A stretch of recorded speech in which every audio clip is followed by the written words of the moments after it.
Reunir, restaurar, conservar, rescatar del olvido, preservar la gran historia y las costumbres más cotidianas. Detrás de cada colección hay una sensibilidad especial, sentido del deber, constancia y un mar de anécdotas e historias dignas de escuchar. Bienvenidos a Todo Colección, el podcast de los muy ilustres coleccionistas. La tasación de un cuadro, una antigüedad, un libro, un juguete o un disco de colección responde a factores monetarios, sentimentales y también culturales. En el coleccionismo, la pasión viaja mucho más allá de las frías cifras. La rareza, el estado de conservación, el origen, procedencia y autenticidad de un objeto influyen en su cotización. En resumen, tasar, conocer el valor real de tus cosas en función del momento del mercado, te permite tomar decisiones informadas y más acertadas para tus compras, ventas y subastas. Estás escuchando Todo Colección, el podcast de los muy ilustres coleccionistas. Bienvenida al episodio 199, en Cardinal 199, del podcast del coleccionista de Todo Colección. Hoy conversamos con Beatriz Castellano, Aina Canas y Alessandra Piccino, jóvenes valores y tasadoras profesionales de antigüedades que forman parte de la prestigiosa casa Isabel Aragó Antigüedades, Arte y Coleccionismo. Te invito a escuchar un capítulo de muchos quilates. Todo Colección, donde viven tus recuerdos. Hola Beatriz, Aina y Alessandra. Gracias por atendernos en el podcast de Todo Colección.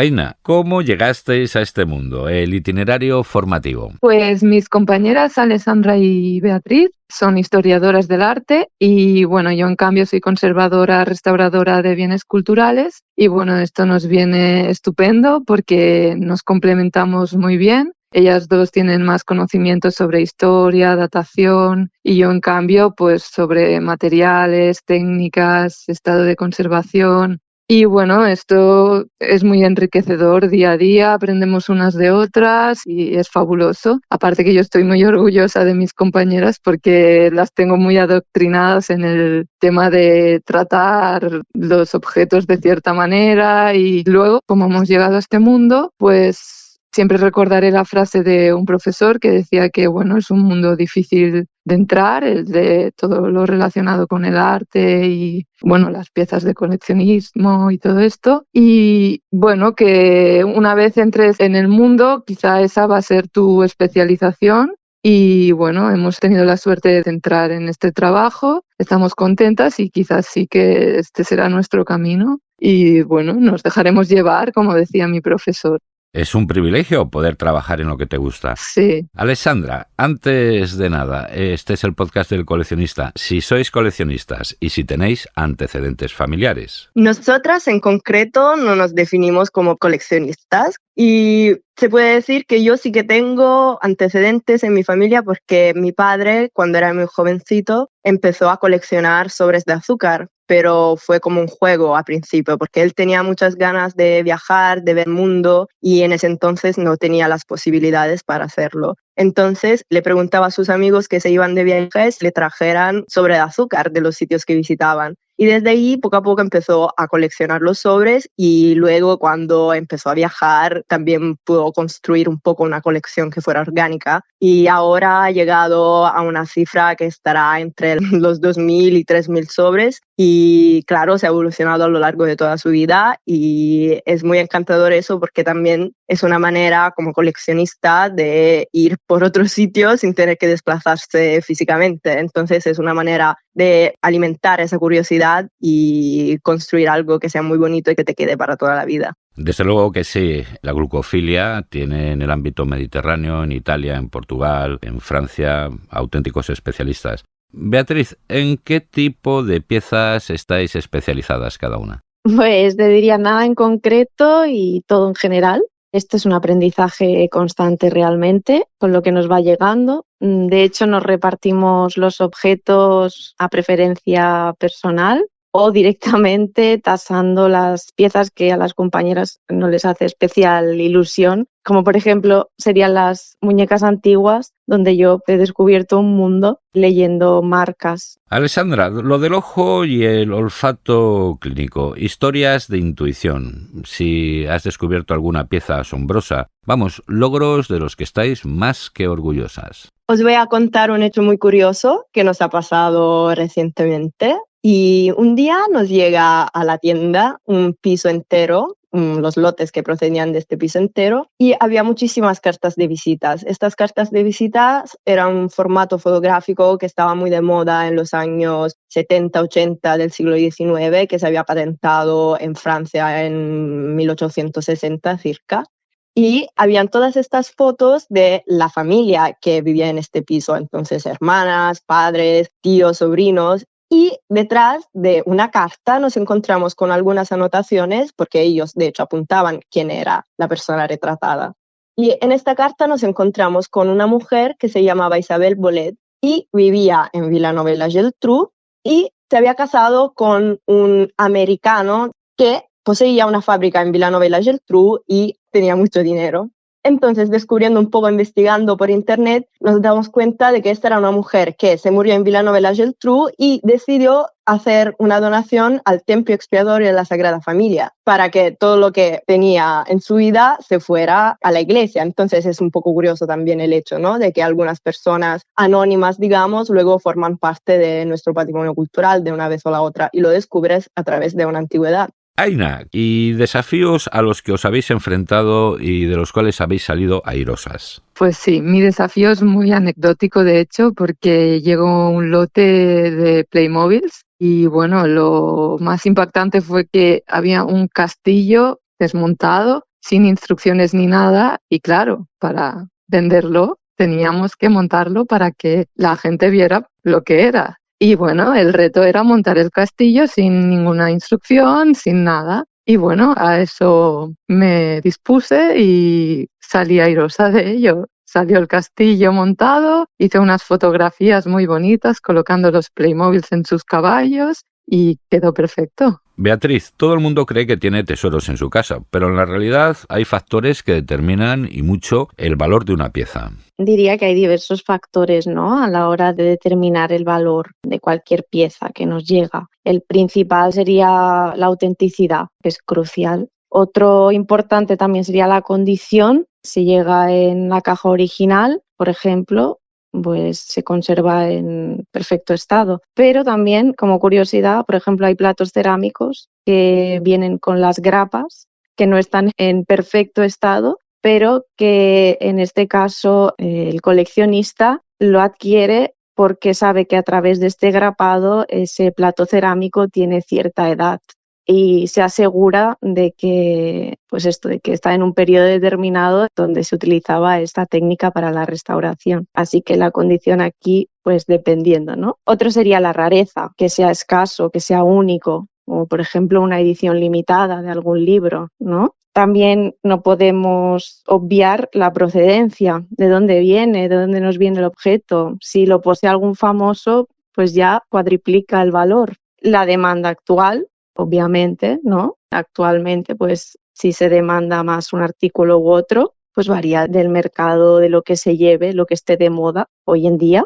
Y otros 3 factores que tampoco debemos olvidar serían el valor de los materiales, la calidad artesana y por último, yo creo que para aquí nos vamos a llevar a nuestro ámbito, no menos importante, pues la evaluación, ¿no?, que tiene ese artículo, en este caso, pues nuestro trabajo de tasación que haríamos para la tienda. Beatriz, nos hablas de la evaluación. Te hago la misma pregunta, pero al revés. Cuando crees que tienes una baratija y es una joya. Sí, pues aquí volveríamos a repetir un poco los 8 factores anteriores y si lo ejemplificamos en este caso, pues nos encontraríamos, ¿no?, un supuesto heredero o heredera que recibe un viejo cuadro, ¿no?, bueno, que siempre ha estado en el piso de su abuela y nunca le ha dado importancia, ¿no?, a ese paisaje, pintura sencilla, escena campestre, y de repente lo decide llevar a una casa de antigüedades o lo decide poner a la venta y descubre que es de un artista impresionista, por ejemplo, ¿no?, muy cotizado. Y aquí se encuentra la sorpresa de que es una joya, lo que pensaba que era una baratija.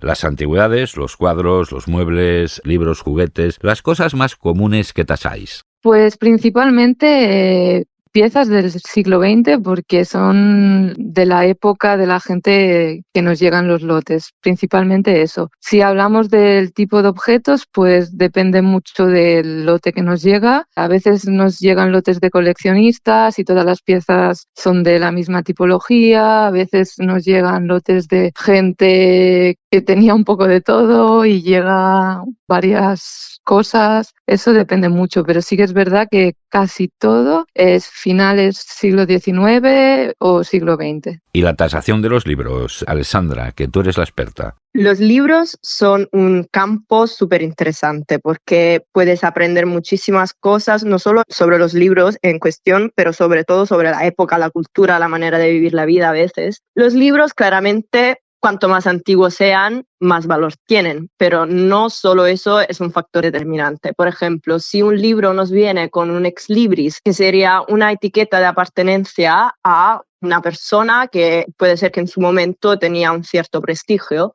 ese libro claramente adquirirá más valor porque ha pertenecido a una persona muy importante. En otros casos, por ejemplo, me acuerdo de un hecho muy curioso que me pasó una vez que estaba tasando un libro y el lugar de edición no me parecía justo respecto al libro, porque cuando investigaba por internet veía que el lugar de edición era diferente. Y entonces desde ahí descubrí que a veces lo que hacían los impresores antiguos era ponerle un sitio diferente de impresión, aunque no fuera verdad, pero para darle más prestigio al libro, para hacer ver que fuera algo que venía del extranjero, que fuera más prestigioso. Entonces se hacían un poco también estas bromas entre los impresores. Pero claramente un libro del que se han quedado muchísimas copias tendrá menos valor respecto a un libro del que el tiraje se ha hecho de, no sé, por ejemplo, 50 copias y claramente las que están en circulación van bajando cuanto más van pasando los años. Entonces ahí también la rareza, el material del que abre el libro, son muchos factores que se tienen que combinar a la hora de poder tasar y poder poner un precio. También, claramente, si están firmados, pero sobre todo con los libros antiguos en el siglo XVIII, claramente no se solían firmar. Eso es algo más moderno, más de hoy poner la firma para decir, este libro lo he escrito yo, esta es mi dedicatoria. Qué interesante.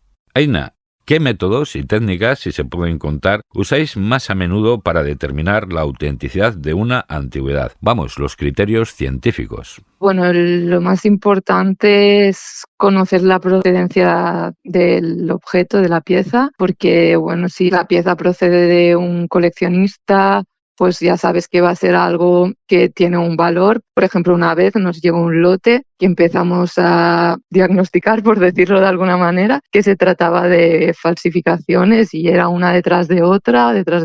Y claro, allí ya sabes que no te puedes fiar de nada. En cambio, si te llegan objetos de un coleccionista, pues eso ya te da un indicio de que esa pieza tiene un valor importante.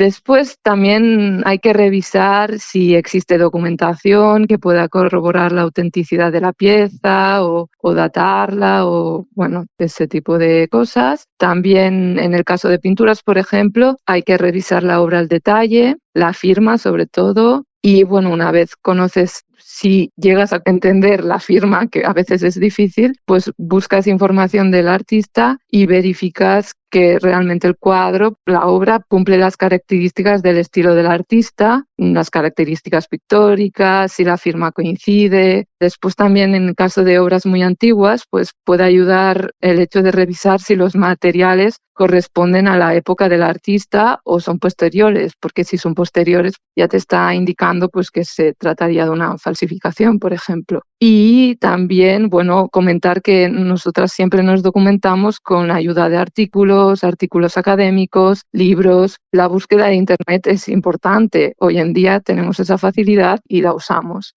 Básicamente esto. Pruebas científicas Como tal, aquí no podemos hacer, no tenemos los medios, pero nos documentamos muchísimo. ¿Ya disfrutas de Todo Colección en la palma de la mano? Descarga la aplicación de Todo Colección en tu móvil. Compra, vende, negocia, puja. Consulta en tiempo real Todo Colección, donde viven tus recuerdos. Llega el momento del saludo para los oyentes iberoamericanos que escuchan el podcast de Todo Colección. Un muy fuerte abrazo, amigos. Y bueno, tenéis muchas ventas en el mercado iberoamericano, ¿no? De hecho, sí, Todo Colección claramente está muy fuerte por aquí, en España, en Europa, pero como dices tú, sobre todo el mercado iberoamericano, porque nosotros enviamos muchas veces piezas en el continente americano y claro, eso supone también un esfuerzo a nivel porque, por ejemplo, si tú tienes que exportar algunas piezas, tendrás que hacer una factura para la exportación. Entonces, esto conlleva también temas legales que se tienen que profundizar para que la pieza esté protegida durante todo momento de su viaje y que el comprador tenga la posibilidad 100% de recibir su pieza tal y como la ha comprado. Y esto a veces no es muy fácil de gestionar, pero tenemos un equipo fantástico, trabajamos todos muy duramente, entonces nos preocupamos como si la pieza fuera destinada a nosotras o a nosotros de una manera. Entonces, sí, nuestros compradores pueden estar tranquilos que nosotros vamos a poner todo el esfuerzo para que estén contentos con las compras y que vuelvan a comprar también. Es que nos consta que Isabel Aragón, pues bueno, es una casa muy seria. Bueno, y el asunto de las falsificaciones, Alessandra, porque hay que andar también con cuidadín con las falsificaciones, lo del gato por liebre, que se da especialmente en relojes, ¿no? Sí, relojes, además aquí en España hay falsificadores muy buenos, hay que decirlo, y a veces cuesta determinar si un reloj es verdadero o falso, pero digamos que nosotras seguimos estudiando porque no somos relojeras, entonces no tenemos esa especialización, pero ya con abrir un reloj y mirar a la maquinaria y comprobar que todas las piezas estén firmadas, grabadas por la empresa, ya eso te da un indicio de que esa pieza sí que puede ser verdadera. Si ya te llega un reloj Cartier y una vez abierto no encuentras ningún rastro de que se ha fabricado en Suiza, ya allí empiezas a dudar porque claramente es bastante obvio de que no puede ser un Cartier. Pero sí, hay muchas falsificaciones, sobre todo en relojes. Eso es un tema muy, muy importante en ese mercado, pero nosotras tenemos que estar siempre seguras y no vamos a decir que un reloj es auténtico cuando no lo es. Y en contra también de nuestros principios como tasadoras. Beatriz, consejos para vender una antigüedad. ¿Qué nos recomendarías?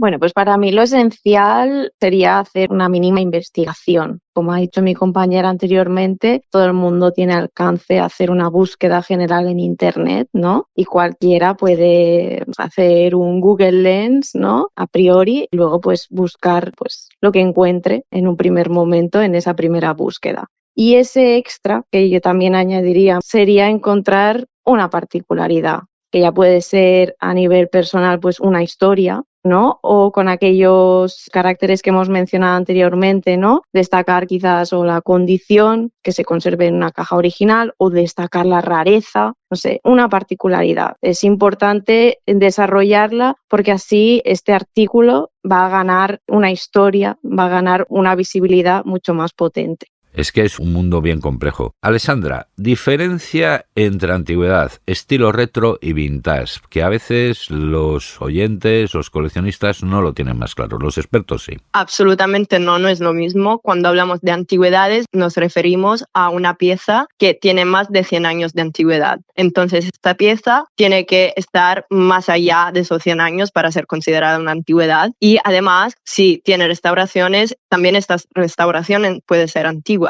Entonces tú ya empiezas a hablar de antigüedad en este marco cronológico, digamos. Si hablamos de vintage, nos referimos a piezas que tienen que tener un mínimo de 20 años de antigüedad. Entonces, entre esos 100 años para ser definida antigüedad y lo que es lo vintage, entonces a partir de hace 20 años. Y son muchas veces piezas decorativas, piezas que se usaban a nivel cotidiano. Y cuando se habla de vintage, que ahora se ha puesto muy de moda, de hecho, no es lo mismo que estar hablando de una antigüedad. Mientras que el estilo retro, porque se habla de estilo, de hecho, retro viene de retroceder, es una pieza que es actual, es moderna, pero que se ha fabricado a través, digamos, líneas que la camuflan como si fuera una pieza antigua, pero en realidad no lo es una pieza moderna, no tiene ningún valor respecto a la antigüedad ni al paso del tiempo. Es una pieza nueva con un estilo que puede llamar otros siglos, otras décadas, pero moderna. Lo has explicado estupendamente, Alessandra. Y vamos con Aina, porque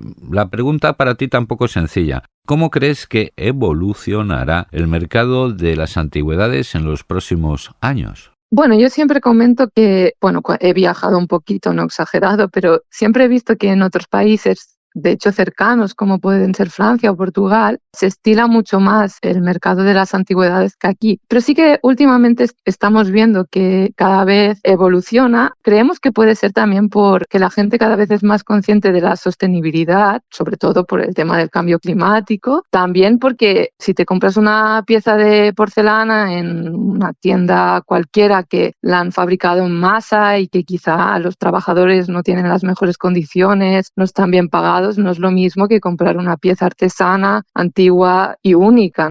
Y creemos que cada vez se está instaurando más, el mercado de las antigüedades aquí en nuestro país. Beatriz, ¿qué papel juegan las nuevas tecnologías en el mercado de antigüedades? Pues como hemos dicho antes, el acceso a Internet básico, ¿no? Si ya nos lo llevamos a nuestro terreno, el acceso a sitios web como Todo Colección, donde se encuentran compradores, vendedores a nivel global, no se tenía hace no tanto tiempo, ¿no? Y ahora mismo también vemos un papel muy importante con las redes sociales, en este caso con Instagram. Aquí ya aprovecho para empujar nuestro Instagram de Simo Antiques y el mío personal de Beartista, donde explicamos curiosidades, datos que vamos encontrando día a día, que dan visibilidad a esta investigación que hacemos cada día, a esas curiosidades que vemos cada día en las piezas que nos llegan. Como comento, ¿no? En un principio, este acceso a Internet, estos sitios web, sitios en línea, otras webs de tasación, subasta, eventos, y también muy interesante, yo he descubierto un mundo en los foros, que quizás hay piezas que están muy bien argumentadas en estos foros por estos coleccionistas. En estas conversaciones que me encuentro, y a lo mejor no hay un libro, por ejemplo, sobre ese artículo, pero sí que hay un foro y ves que lees una conversación de alguien que realmente tiene un estudio, tiene un conocimiento en ese artículo. Y por último, es que no podemos dejar mencionar la inteligencia artificial, que a un primer momento, cuando la usas, da un poco de reparo, pero creo que, pues es el futuro, no podemos negarnos a este futuro, y que yo añadiría, sobre todo a nivel personal, ¿no?, que siempre se debe corroborar, pero esto como cualquier otra fuente. La respuesta que te da una IA siempre tiene que verse corroborada porque no tiene una verdad absoluta. Igual que todo lo que se escribe en Internet no es una verdad absoluta, e igual que todo lo que se ha escrito en un libro físico puede tampoco ser una verdad absoluta, pero haciendo la consulta a diferentes fuentes, contrastando, aquí es donde se descubre esa verdad más objetiva. Alessandra, ¿recomendarías invertir en antigüedades? Sí, absolutamente sí, porque como ya hemos comentado a lo largo de esta sesión, ya habréis entendido un poco lo que es el valor de la antigüedad. Y, por ejemplo, para hacer un ejemplo muy sencillo, pensáis que en día de hoy compráis un objeto que es de los años 50, en solo 30 años se convertirá en una antigüedad. Entonces es como adquirir algo para tus gustos personales, pero que luego en futuro te podrá también dar un cierto valor. O, por ejemplo, como a veces nos pasa cuando nos entran pisos con cuadros de, por ejemplo, principio de 900, que tú te das cuenta que es un pintor que ahora en día sí que es famoso, es conocido, se ha investigado sobre él, pero probablemente la persona que en ese entonces ha comprado ese cuadro no le daba el mismo valor que le damos hoy. Entonces, claramente siempre es un pensamiento que está hacia el futuro, pero que nosotros, como estamos en este foro de, digamos, almas antiguas, tenemos que tener en consideración de una manera. Aina, si nos puedes comentar algún caso especial de algún algunos lotes que hayáis recibido allí con la trayectoria, la evolución de los coleccionistas ahí en Isabel Aragó. Sí, pues yo quería contar los lotes que cuentan historias personales. Siempre me acordaré del caso de un lote que procedía de un hombre que era médico y él había tenido relaciones con muchos pintores catalanes y se escribía cartas con ellos. Y entonces tenía todo de carpetitas, cada carpeta para un pintor, con sus cartas, sus recortes de periódico, postales, bueno, todo tipo de cosas de cada pintor y todo súper bien clasificado, súper bien cuidado. Y yo cuando vi todo eso y vi que eso nos había llegado a nosotras, que la familia de ese hombre se había deshecho de eso, me entró mucha nostalgia, mucha tristeza y de hecho me fui a casa un poco tocada porque era la vida de ese hombre y él se había trabajado mucho todas esas carpetas y luego su familia no le había hecho caso a algo tan valioso y bueno, claro, porque él realmente tenía aparte relación con esos pintores y las cartas que les escribía también eran muy bonitas. De hecho, había hasta una carta que él había escrito al pintor cuando el pintor murió, o sea, como hablando con él ya al más allá. Y te me hizo duro, la verdad es que llegué a casa muy triste, pero a la misma vez es muy bonito encontrarte con estas cosas. Si eres coleccionista, caerás en nuestras redes. Sigue la actualidad y los lotes más curiosos en los perfiles de Todo Colección en Facebook, Twitter, Pinterest, Instagram y canal YouTube de Todo Colección. Y Beatriz, llega el momento del minuto de oro, el de la reflexión o el consejo para él y la coleccionista. Aquí yo creo que hablo por las tres dando este consejo, bueno, por las tres y por el equipo de toda la tienda, que nos hemos puesto en conjunto a hacer esta reflexión y es que la antigüedad tiene un alma, ¿no? Tiene esa historia única y un valor intrínseco que va más allá de lo monetario. Entonces yo y todo el equipo creemos que lo que es importante es enriquecer tu afición y sobre todo disfrutar del proceso de descubriendo en la página web diferentes objetos, diferentes historias, introduciéndote en historias muy concretas de diferentes antigüedades. Beatriz, Aina, Alexandra, es decir, Beatriz Castellano, Aina Canas y Alexandra Piccino, tasadoras de la Casa Isabel Aragó, Antigüedades, Arte y Coleccionismo. Muchísimas gracias por vuestra exquisita atención. Desde el podcast de Todo Colección, os deseamos a las tres larga vida y prosperidad coleccionista. Gracias, Ignacio. Gracias a vosotras. Estás escuchando Todo Colección, el podcast de los muy ilustres coleccionistas. La tasación, desde luego que es crucial en el coleccionismo, saber el valor verdadero de lo que tienes. Un asunto que te interesa y que por eso lo tratamos de forma recurrente en el podcast de Todo Colección. Toma nota. Ana Trigo, escritora y tasadora de arte de antigüedades y libros antiguos. Te espera Ana Trigo en la entrega 78 del podcast del coleccionista. Y en el capítulo 177 disfruta de una inteligente conversación con Paloma Ricci, también tasadora de arte y antigüedades. Y por supuesto que no te puedes perder el episodio 33. Es una entrevista con Mónica Mendoza, una de las más prestigiosas profesionales en psicología de ventas y por supuesto también coleccionista. Ya sabes, las cosas del neuromarketing, las emociones, lo que le damos valor o no. Episodio 33 con Mónica Mendoza en el podcast de Todo Colección. Libros, sellos, monedas, cromos, juguetes, antigüedades, arte. ¿Y tú? ¿Qué coleccionas? Si quieres participar en nuestro podcast, Todo Colección te cede el turno de palabra. Pues hasta aquí el episodio de hoy. Nos puedes regalar un me gusta o un comentario, porque tu interacción es muy valiosa y ayuda a promocionar este podcast. Es más, si acabas de aterrizar en el podcast del coleccionista, pues recuerda que es fácil, gratis y libre de impuestos. Y si quieres participar en esta aventura divulgadora, pues solo tienes que enviarnos un email con tu propuesta de invitado o invitada a comunicación@todocoleccion.net.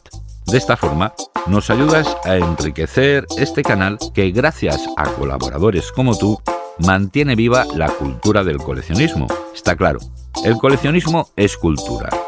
Insisto en que te cuides mucho y te recuerdo que con el servicio de envíos de Todo Colección y Pago TC, todo es más fácil, económico y sencillo. Aquí, a pie de micro, te habla Ignacio del Valle. Nos vemos, nos escuchamos en el próximo episodio de Todo Colección, donde viven los recuerdos mejor valorados. Fin de la cita. Hasta el próximo episodio de Todo Colección, el podcast de los muy ilustres coleccionistas. Seguimos en contacto en el Facebook, Twitter, Pinterest, Instagram y canal de YouTube de Todo Colección.